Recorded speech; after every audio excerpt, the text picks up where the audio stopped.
சிவாய நம. ஆன்மீக அன்பர்கள் அனைவருக்கும் அன்பு வணக்கம். நாம் பாடல் பெற்ற சிவஸ்தலங்களில் சோழ நாடு காவிரி வடகரை தலங்களை பார்த்து கொண்டிருக்கிறோம்.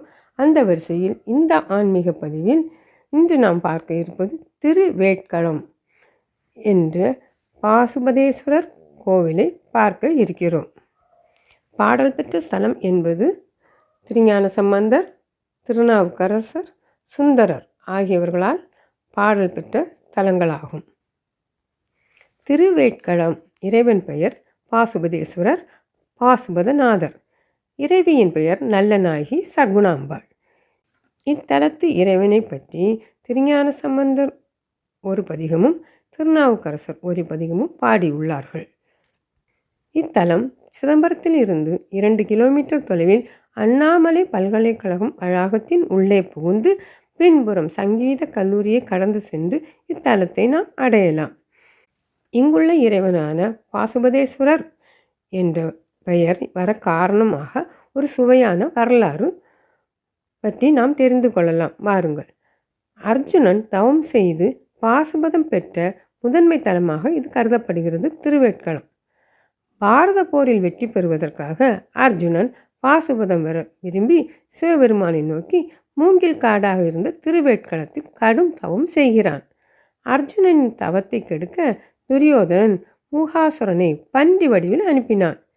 சிவபெருமான் பார்வதியுடன் வேடன் உருவில் வந்து தனது அம்பால் பன்றியை கொன்றார். அதே பன்றியின் மீது அர்ஜுனனும் அம்பெய்தினான். அந்த பன்றியை யார் கொன்றார்கள் என்பது குறித்து சிவனுக்கும் அர்ஜுனனுக்கும் சொற்போரும் விற்போரும் நடந்தது.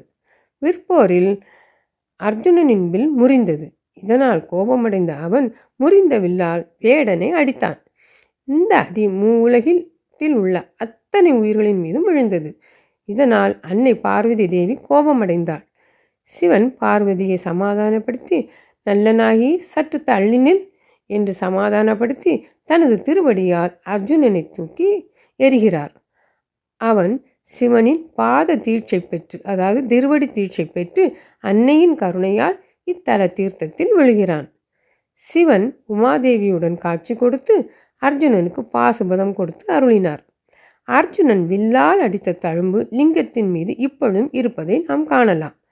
கிராதமூர்த்தியாக பார்வதி தேவியுடன் பாசுபதாஸ்திரம் கையில் ஏந்திய இறைவனின் உற்சவ விக்கிரகமும் அர்ஜுனனின் உற்சவ விக்கிரகமும் இவ்வாலயத்தில் உள்ளன. வைகாசி மாதம் விசாக நட்சத்திரத்தில் அர்ஜுனனுக்கு பாசுபதாஸ்திரம் அளித்த உற்சவம் இங்கு விமர்சையாக நடைபெறுகிறது.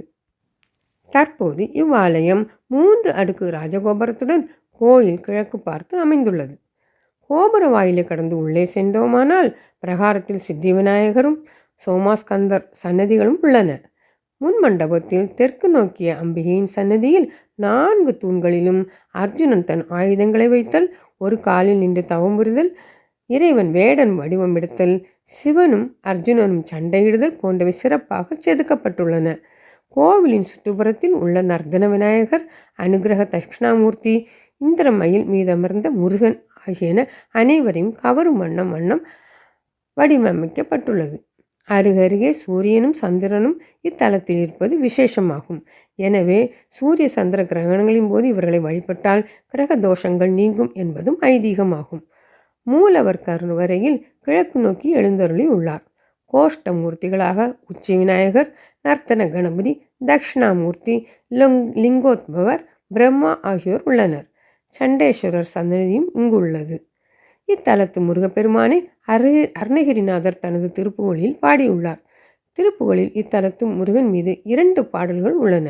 இத்தலத்தில் முருகப்பெருமான் 12 திருக்கரங்களுடன் தனது தேவர் இருவருடன் மயில் மீது கிழக்கு நோக்கி எழுந்தருளியுள்ளார். திருவாசியுடன் ஒரே கல்லில் அமைந்த திருவுருவம். வைகாசி விசாக திருவிழா இத்தலத்தில் மிகச்சிறப்பாக கொண்டாடப்படுகிறது. அருணகிரிநாதர் இத்தலத்து இறைவனை பாடிய திருப்புகழ் சதுரத்தரை நோக்கிய பூவோடு என்ற பாடலும் மாத்திரையாகிலும் நாத்தவராளுடன் என்ற பாடலும் ஆகும். இத்தல தீர்த்தம் கிருபா தீர்த்தமாகும். கோவிலின் எதிரில் உள்ளது. இத்தலத்தின் தலமரம் மூங்கில் மரமாகும். திருஞான சம்பந்தர் சிதம்பரத்தில் தங்கியிருப்பதற்கு மனமில்லாமல் திருவேட்களம் என்ற இத்தலத்திலிருந்து கொண்டுதான் சிதம்பரத்திற்கு எழுந்தருளி நடராஜ பெருமனை தினமும் தரிசித்து வந்தார்.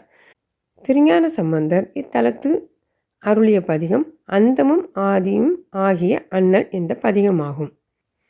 அடுத்து திருநாவுக்கரசர் இயற்றியுள்ள இத்தலத்திற்கான இப்பதிகம் 5ஆம் திருமுறையில் இடம்பெற்றுள்ளது. தனது பதிகத்தின் முதல் பாடலில் இத்தல இறைவனை தொழுதால் நம் வினைகள் யாவும் தொலைந்துவிடும் என்றும், மேலும் என்றும் இன்பம் தழைக்க இருந்து உய்யலாம் என்றும் குறிப்பிடுகிறார். மேலும் தனது பதிகத்தின் 6வது பாடலில் கவலைகளால் கட்டப்பெற்று வீழ்ந்திடாது விரைந்து உயிர் போவதற்கு முன்பே உயர்ந்த இறைவர் எழுந்தருளியுள்ள திருவேட்களம் இறைவனை கைத்தொழுவீர்களாக, அப்படி தொழுதால் பொருந்திய வல்வினைகள் அனைத்தும் கெடும் என்றும் குறிப்பிடுகிறார். மேலும் பேச்சில் குறைபாடு உள்ளவர்கள் இங்குள்ள இறைவனை வழிபாடு செய்து இங்கு பிரசாதமாக தரப்படும் மண் உருண்டையை சாப்பிட்டால் விரைவில் பேச்சு வரும் என்பதும் நம்பிக்கை. இங்குள்ள அம்மன் நல்ல நாயகி 4 திருக்கரங்களுடன் அருள்பாலிக்கிறாள். முன் 2 கைகளில் ஒரு கையில் தாமரையும் ஒரு கையில் நீலோத்பல மலருடன் அருளுகிறாள். இங்கு நடராஜர் முருகனாகவும் முருகன் நடராஜராகவும் இத்தலத்தில் தோன்றியுள்ளார்கள்.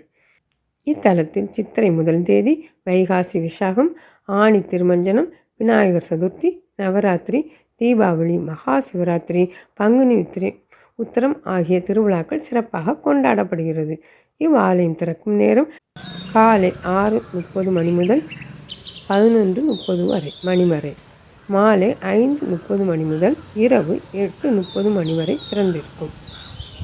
இனி அடுத்த வாரம் 3வது பாடல் பெற்ற ஸ்தலமான சிவபுரி என்று அழைக்கப்படும் திருநெல்வாயில் இறைவனை தரிசிக்கலாம். திருச்சிற்றம்பலம்.